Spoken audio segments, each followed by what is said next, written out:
virus, as it's known, had jumped from bats to humans. MERS-CoV, or Middle East Respiratory Syndrome coronavirus, is the Crisis. The number of deaths from the outbreak has now surpassed those killed by.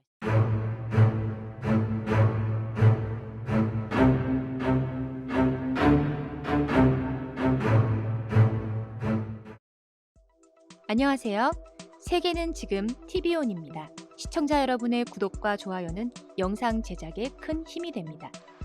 오늘은 코로나19가 정말 위험한 이유에 대한 영상을 준비했습니다. 지구를 점령한 치명적인 돌연변이, 바로 이번 코로나19를 단정하는 말입니다.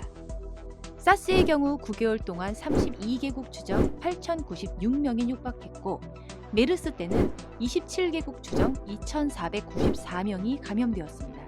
하지만 이번 코로나19의 경우 약 100만 명 이상이 감염될 것이란 분석이 나오고 있는데, 문제는 현재 진행형이라는 것입니다.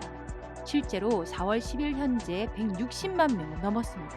그런데 메르스와 사스, 코로나19 이름은 각각 다르지만 사실 서로 사촌 형제 사이라는 사실 알고 계셨나요? 실제로 코로나19 바이러스 공식 이름은 사스 코로나 바이러스 2입니다. 이름에서 볼 수 있듯 서로 한 가족이나 마찬가지라는 것이죠. 하지만 대체 왜 코로나19는 이 형제들과 다르게 전파력이 이렇게나 강력한 것일까요? 코로나19를 분석한 전문가들은 코로나19는 사스와 메르스와는 비교할 수 없을 정도로 훨씬 강하다고 합니다.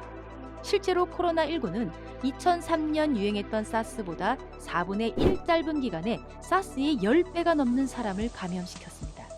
영국 임페리얼 컬리지 런던의 닐 펄커슨 교수는 코로나19의 치사율은 스페인 독감과 비슷한 2%이지만 신종 바이러스는 사람에겐 면역력이 없기 때문에 훨씬 빨리 퍼진다고 말했습니다.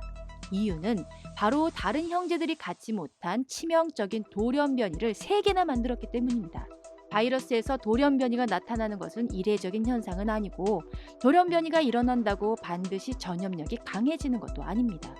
결국 어떤 돌연변이가 나타나느냐에 따라 바이러스의 향방이 달라진다는 것인데, 문제는 이번 코로나 바이러스가 더 센 놈으로 진화했다는 것이죠. 첫 번째 돌연변이는 코로나19 껍데기에 튀어나온 돌기 같은 것인데 스파이크 단백질이라고 불립니다.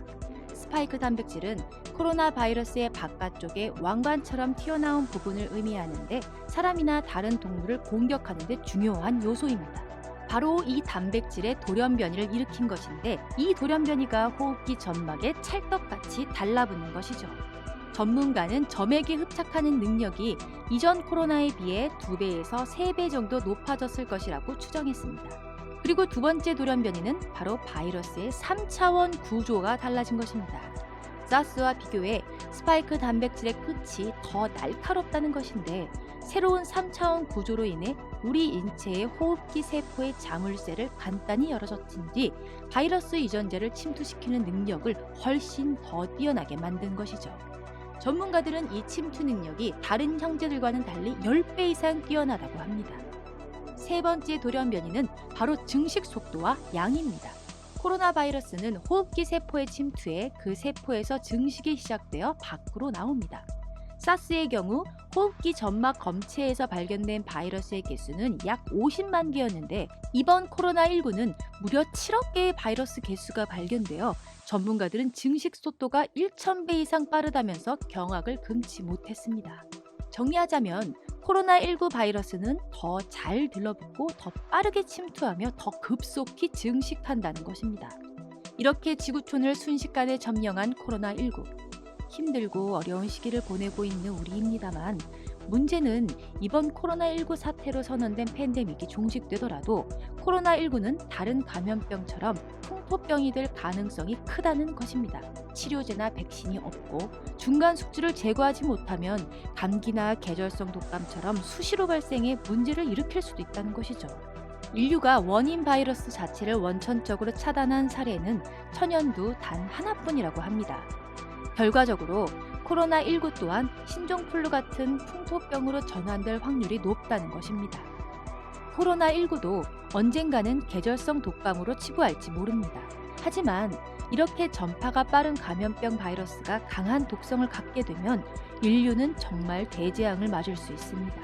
심지어 이번 코로나19처럼 치명적인 돌연변이를 일으킨다면 말할 것도 없겠죠. 인류는 1892년 처음으로 바이러스의 존재를 알고 1931년 전자현미경을 발명한 후 눈으로 확인할 수 있었습니다.